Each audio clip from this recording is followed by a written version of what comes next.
1961 na Lei de Protección e Renovación da Flota. É unha lei que concede xuros moi baixos, de favor, a moi longo prazo de amortización, que poden chegar ao 100% do capital, e que, en algún caso, incluso, digamos, os xuros poden ser negativos debido á inflación da década, que hai na década. É dicir, todo un negocio pode recibir subvencións para a construcción de barcos. Isto permitiu ampliar a flota de pesca nova, permitiu transformala ao longo da década, e tamén o crédito naval, non a través destas leis, senón das leis dos mercantes, permite construir os seus barcos frigoríficos. 4 barcos frigoríficos que levarán os nomes das 4 provincias galegas, Coruña, Lugo, Ourense e Pontevedra. E Pescanova foi, para que se vexa a importancia, recibiu prácticamente o 40% dos fondos da Lei de Protección e Renovación da Flota Pesqueira de 1960. Casi que o 40%. É dicir, foi a principal beneficiaria. Isto non significa que outras empresas non levaran, tamén. Casamar, por exemplo, levou un 10%, etc. Foi a principal beneficiaria. A segunda lei foi que derivou do segundo plano de desenvolvemento, que é o plan de red frigorífica nacional. Pescanova veuse na necesidade de construir unha rede de frío propia, que non existía en España, e puido contar cos créditos oficiais tamén, coas axudas para construir os seus almacéns frigoríficos.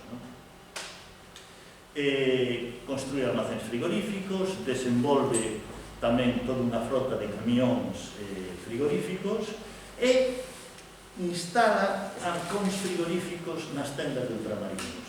Nese momento non hai supermercados, non hai hipermercados, é dicir, a gran distribución non existe en España, o que existe son unha tendas de ultramarinos tradicionais. A través dun contrato con unha compañía sueca de Electrolux, de electrodomésticos, compra toda unha serie de milleiros de arcóns frigoríficos e os instala mediante un alquiler nas tendas de ultramarinos. Xunto o arcón frigorífico instala tamén unha serra de cinta, de tal forma que o consumidor non ten por que comprar unha pescada inteira, que era como chegaba, senón que pode ir comprando un ou dous toros de merluza, dependendo do interés que tenga. Isto é importante porque leva, digamos, aproxima o peixe a consumidores que nunca consumirán peixe, consumirán bacallau ou conservas, pero a mellor non consumirán ni siquiera peixe fresco.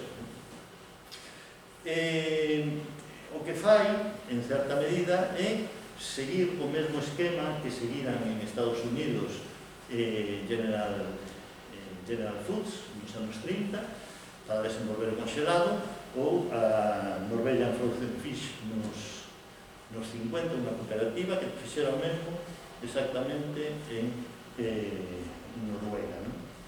Pero isto supuxo, digamos, algo máis, é dicir, porque o que consigue é monopolizar o comercio. Monopolizar, é dicir, o acceso aos consumidores.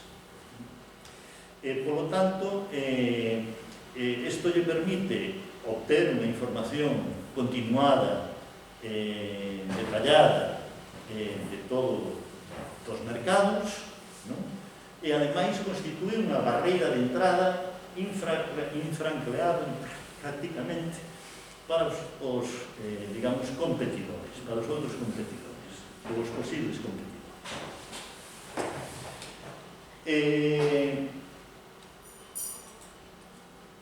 No ano, bueno, outra das características que vai de Pescanova vai ser que se multinacionaliza moi certo. En 1964, é dicir, prácticamente 2 anos despois, 3 anos despois da súa primeira experiencia, digamos, productora, pois crea en Sudáfrica unha empresa que é Sea Harvest,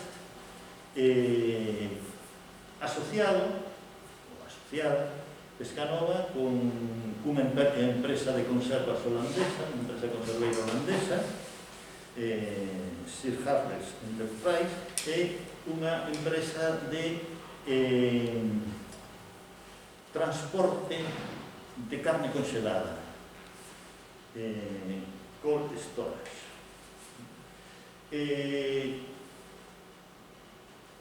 O importante é que Pescanova ten o 40% da produción e o resto ten 30 e 30, as outras dúas empresas.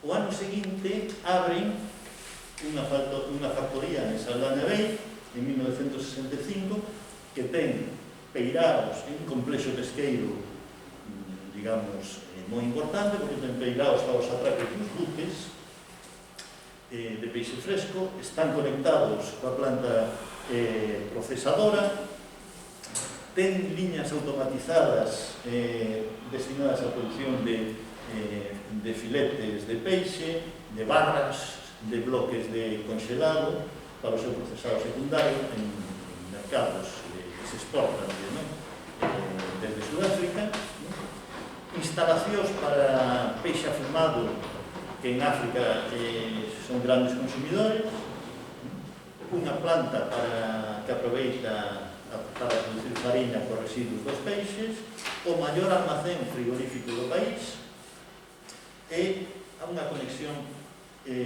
ferroviaria integrada. É dicir, o que consigue é o oligopolio, ou prácticamente non é un monopolio, pero é o oligopolio do mercado sudafricano.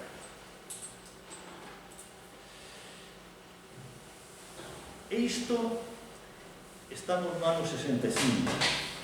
No ano 65, en Sudáfrica, comenzan a chegar non só flota española de congeladores que comeza a desenvolverse a marxen de Pescanova, senón tamén ali están presentes dunha forma insistente as flotas xaponesas e as flotas rusas, que son as máis importantes do mundo, e comenzan a chegar barcos de todas as nacionalidades.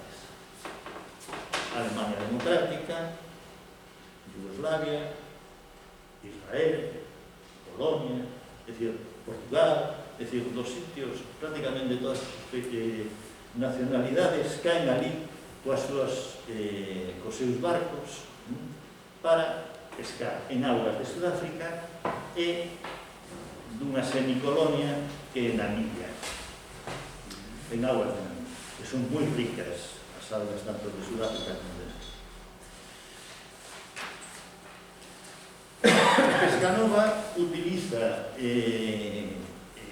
esa presión que hai sobre os portos sudafricanos para desenvolver toda unha serie de actividades que ela xa tiña que levar a cabo para a súa flota, digamos, extendelas ás outras flotas.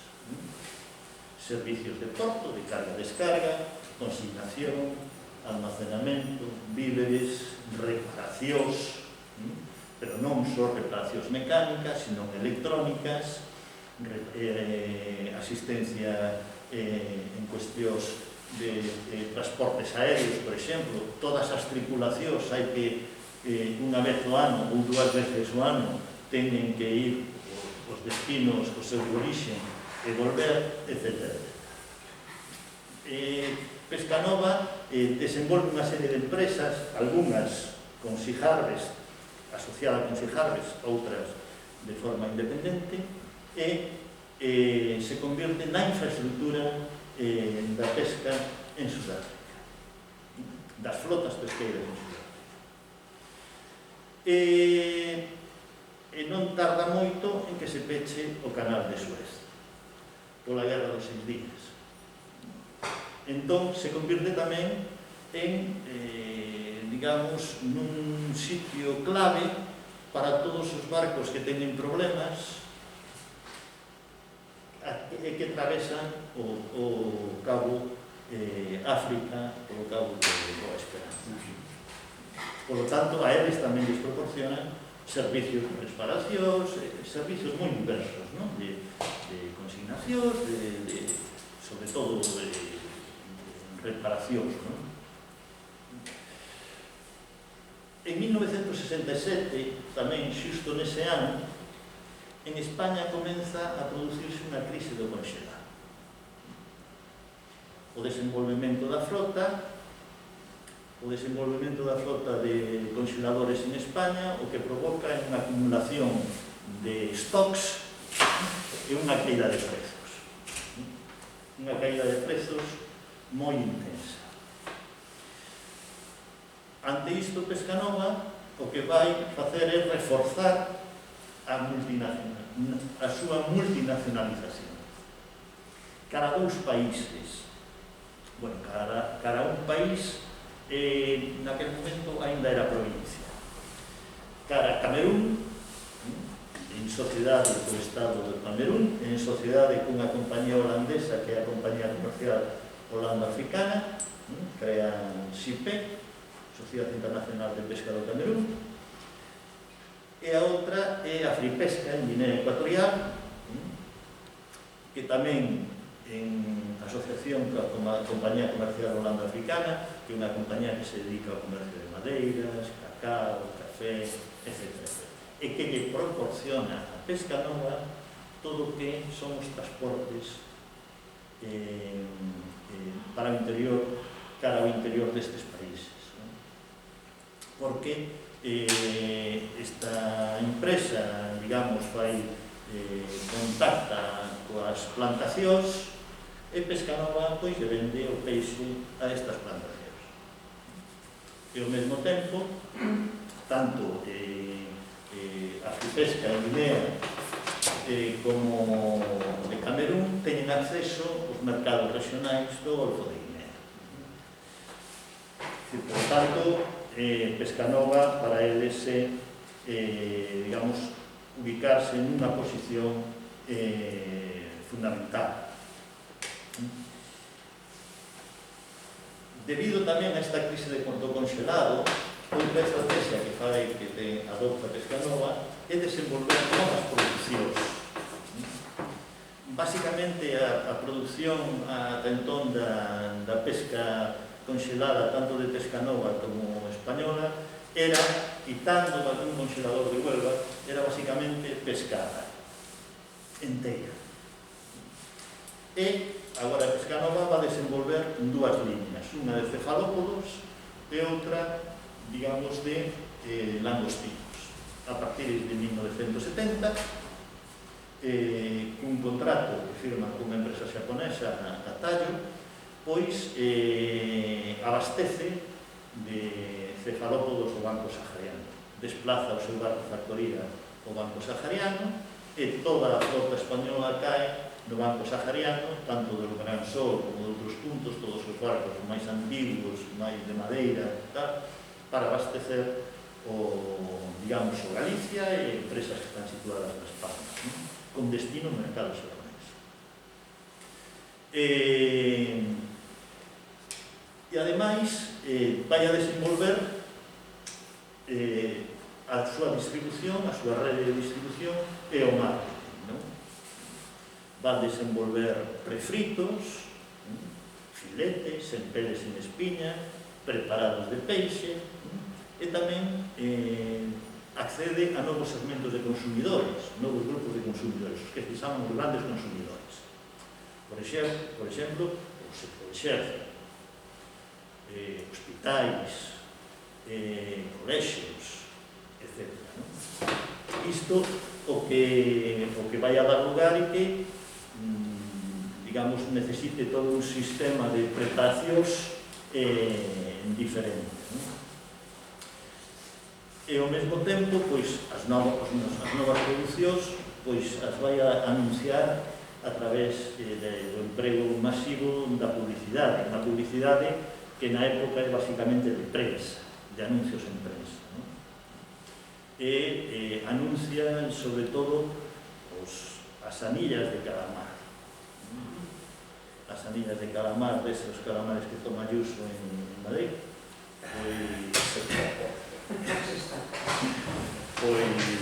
as anuncia Pescanova nos anos. Que é importante desto? É importante que a marca Pescanova cada vez se va conformando fronte ao resto dos produtores que non teñen unha marca definida. A marca de Pescanova se consolida como se identifica coa calidade. E, polo tanto, a fonte de confianza pasa do consumidor, pasa do comerciante ao fabricante. E isto é importante, é decisivo para a penetración de Pescanova. En 1973, Pescanova é xa a principal empresa pesqueira española, moi por diante das grandes empresas bacallareiras, de Pisbe ou de Cepsa. Tiña 4.000 traballadores, tiña unha cifra de negocio que rondaba os 3.000 millóns e tiña unhas exportacións que rondaban os 724 millóns de pesetas. É dicir, era xa unha gran empresa incluso no ámbito europeo.